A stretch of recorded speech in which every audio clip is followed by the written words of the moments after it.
Alright, what's going on guys, it is Benny, and today I'm going to be showing you guys the top 5 best mortar decks in Clash Royale for the season and teaching you guys how to play them. I know everybody's been waiting for this video, so I'm very happy to get it to you guys. I'm going to teach you how to do everything with these decks. Now for our first deck, we are playing the Skeleton King deck, as this guy gets a pretty crazy Magic Archer lineup. That's kind of disrespectful, I'm not a fan of that, but whatever, we will definitely make that comeback. But this deck has been good for a long time, obviously, but then with the cannon card buff, it's kind of being back to being one of, if not the best mortar deck that you can play right now in this meta.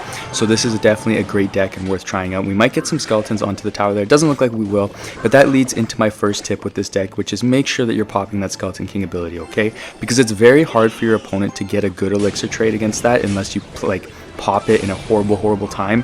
But usually 90% of the time you're going to do something that will at least make them play 2 elixir. You know, they might have to use their log, or they might have to play another card, so it's almost always going to be a good play for you. So let's play the cannon cart right here. He's going to go with the wall breakers in, but that's okay, it's not a big deal. Magic Archer shouldn't get onto my tower, and then I can play the mortar here because we have the ice wizard and the cannon cart there to back it up.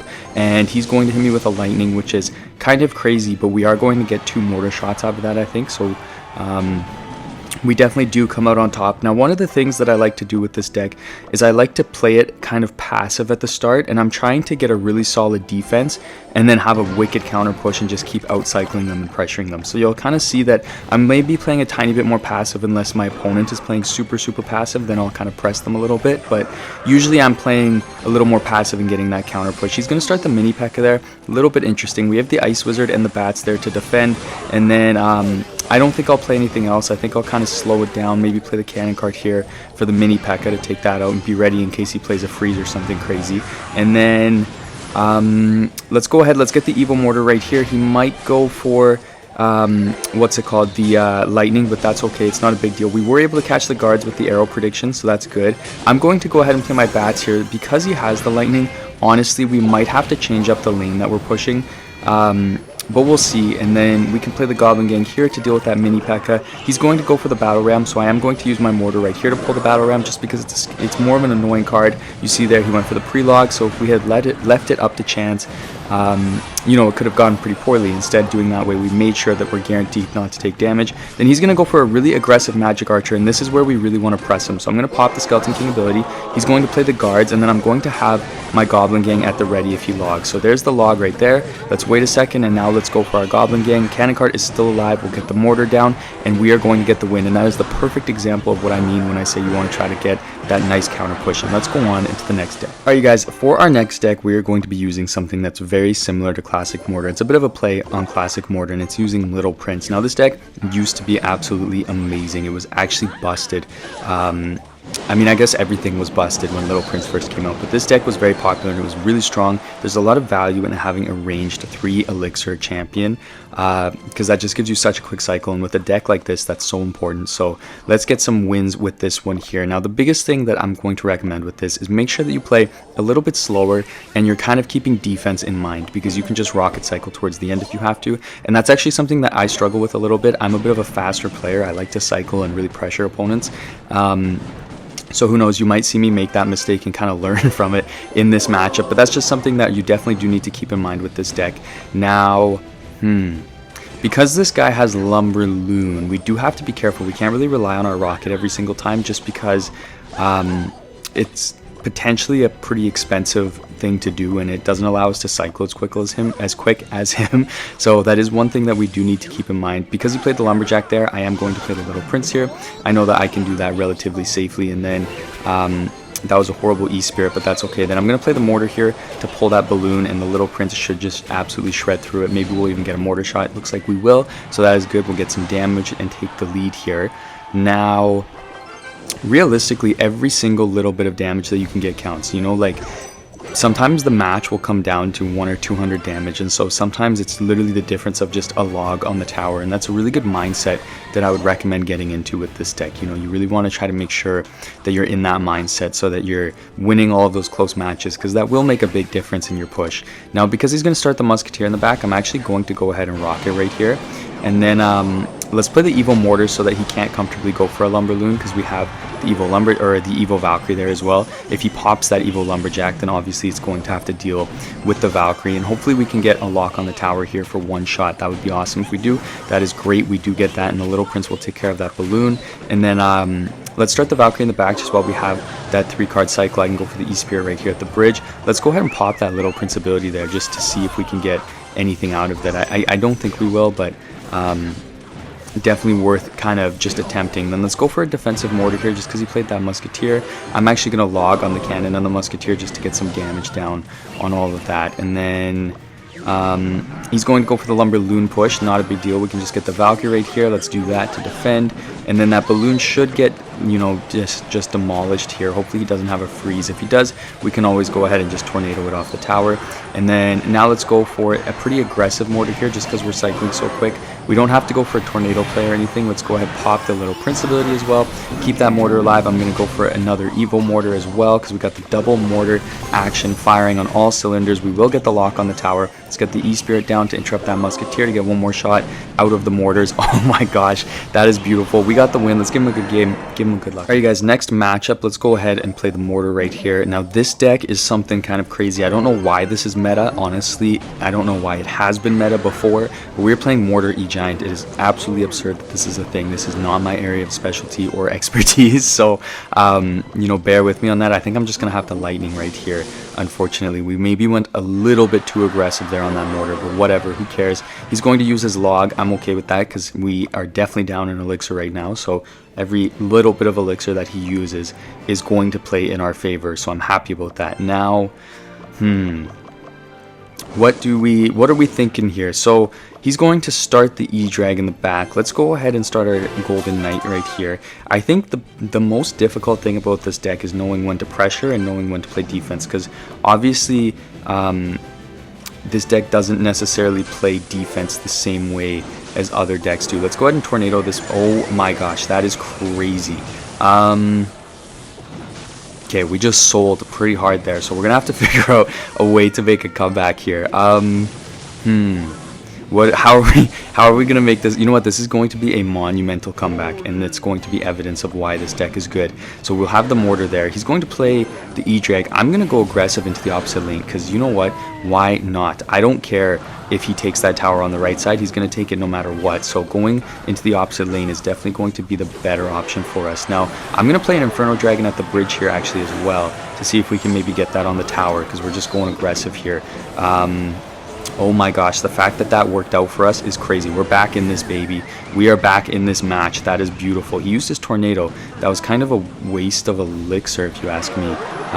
Let's go for the Golden Knight in the pocket here and then pop the ability right away to get that pressure on him. And we will get the Golden Knight onto the tower, so that's going to give us some great damage. And just like that, we are back in business. Now, I'll start the Mother Witch here just in case he tries to go for a 3-crown push because I do have my lightning to defend, so that's good. Let's go for the E-Giant right here, and I'm okay playing my E-Giant into the same lane as him because I know that I can use that lightning each time, and that's just going to be good value for us. So let's go ahead, let's use the lightning, and then I guess we can do this right here. We'll play the Golden Knight, and then let's play the mortar here actually just to pull that balloon for a second because I know he's going to hit me with a freeze in a minute. So let's go ahead and let's pull the balloon over to the King Tower now. We won't get it onto the King Tower. That's crazy, but that's okay because we will defend it decently well. And then, okay, I'm going to start my Mother Witch into this lane here. We do have the Evo Inferno Dragon, so that's very good. Now, let's play the Evo Inferno right here just because he played that E-Drag on that side, so that's good for us. And then I'm going to cycle my Bar Barrel here. Let's go ahead, let's get the Golden Knight down, and then let's use the lightning here to defend against all of this. And then I'm going to tornado that balloon away there. Let's go ahead and pop the Golden Knight ability because he used so much elixir there. Golden Knight will get on the tower, so that's beautiful.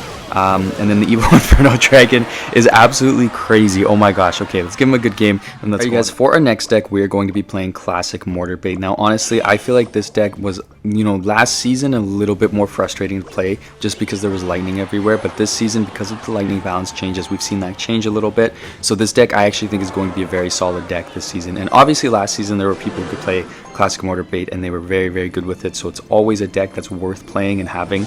As we talk about lightning, this guy is going to have lightning, so that's crazy. But at least the lightning is not as devastating on our tower. It's not like he's going to be able to lightning cycle us as easily, because I feel like there were some people last season who literally just spammed lightnings the entire match and they were able to get the win, which was honestly the most infuriating thing ever.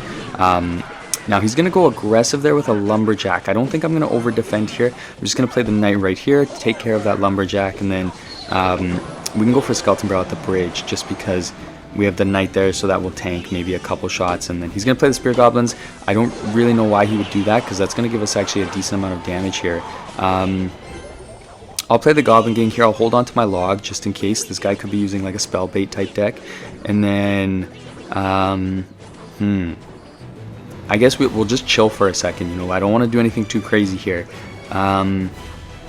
Maybe go for the mortar here. Let's see if we can bait out one of his more expensive cards to tank. Whoa, okay, hold up. Let's get the musketeer right here in the middle then, and then let's get the knight right here.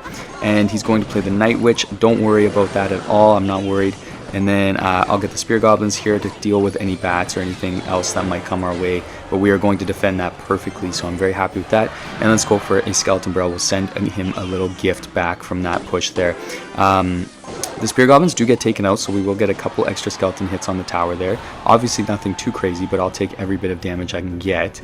I guess I'll go for the evil mortar, see if we can bait something out again, but you know, we definitely don't want to go too crazy. I can get the musketeer right here. Let's get the knight in front of this to defend, and then he'll probably go for a lightning, to be honest, so I'm not going to really stack up on that side. If anything, let's get the pressure going onto this lane here.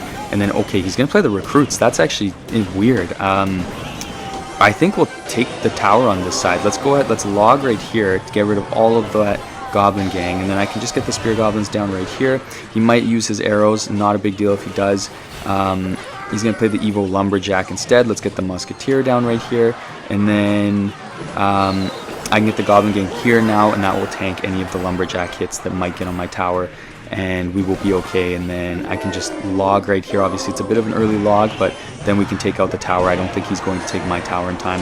Get the spear goblins here, get the musketeer right here. Let's give him a good game, let's give him a good luck, and let's go on into the last deck. Alright you guys, for the last deck we are going to be playing Mortar Graveyard, and this is something that I've cooked up myself, so if there's any changes that you think might be beneficial for you in this deck, I would say 100% go for it. You might have cards in here that you could play a lot better than I can, or you know, that I maybe don't like but you prefer, so definitely keep that in mind. But we are going to be playing this now. The nice thing about Mortar Graveyard is it is awesome. I love Mortar Graveyard, and we have the Evo Inferno Dragon because that kind of helps bail us out a little bit on defense, especially against the beatdown decks that are really annoying to deal with. Now let's get the Golden Knight down here, and honestly we kind of defended that a little bit aggressively, but I'm gonna go for the mortar anyways because I don't care. And then we'll just let the Golden Knight and the Mortar kind of do their thing. I'll get the bats here actually to get rid of that Barbarian, and then because the Dagger Duchess is out of ammo, the bats are going to be a bit more annoying for him to deal with, so we're going to get some really good damage here. I love having bats in a graveyard deck. For some reason, people just really struggle to play against bats in a graveyard deck. Now, he's going to put the Skeleton Barrel in front of that one Spear Goblin, which was pretty smart, so I am going to have to delay my log a little bit, but we are going to take that out. Now, the best tip I can give you guys with this deck is going to be make sure that you're playing this a little bit slower, and you're saving that graveyard for the perfect time. I'm gonna be honest, I didn't mean to play my Inferno Dragon there, so that's a little bit crazy, but whatever, who cares, right? And then okay, we're definitely not going to be getting anything out of that Evil Mortar, so I think we're just better off kind of, you know, accepting that. Let's pop the Golden Knight ability here though to take out all of this, and then let's get some bats behind this as well actually, to give us a little bit more DPS. We'll take out that Valkyrie, which is good. And then I do have to be ready for the wall breakers to come out. Although because he played the Skeleton Barrel, actually that's really good for us because now I can save my log for the wall breakers if he decides to do that. And then I think we kind of want to build up a graveyard push here. So let's go for the mortar. Ooh, actually, is this going to be a graveyard push? I don't think this is the right time for a graveyard push. If anything, actually, I think we're better off playing the poison right here. Obviously, the Evil Witch doesn't matter. with the poison, but just having that poison there I think will be very beneficial. Let's get the evil dragon down here, and then let's go ahead and pop the golden knight ability now. Hopefully we take out the wall breakers. We do, so we're going to defend all of that very easily, and then let's just kind of wait a second. Let's go for the poison right here, and okay, let's just play defense for a second actually, and then I'm going to pop the golden knight ability here, and then we'll just wait. We can cycle real quick here. Let's go ahead and let's log on all of this. Let's get the mortar down here, and then let's go ahead, let's get the bats down. Let's get some skeletons down here as well to pull those goblins. He is catching us at a bad cycle. That's the biggest thing that's happening right now, so we do need to make sure that we're kind of being careful here. I'm going to go for a graveyard on this next push here, so let's go ahead, let's do the log there, and then let's go for the graveyard now, and I think we're going to get the win here. I'd be pretty surprised if he's able to defend this perfectly. There are the skeletons on the tower. We're just going to slam him. That's awesome. Let's give him a good game. Let's give him a good luck. Thank you so much for watching, guys. I really appreciate it, and I cannot wait to see you guys in the next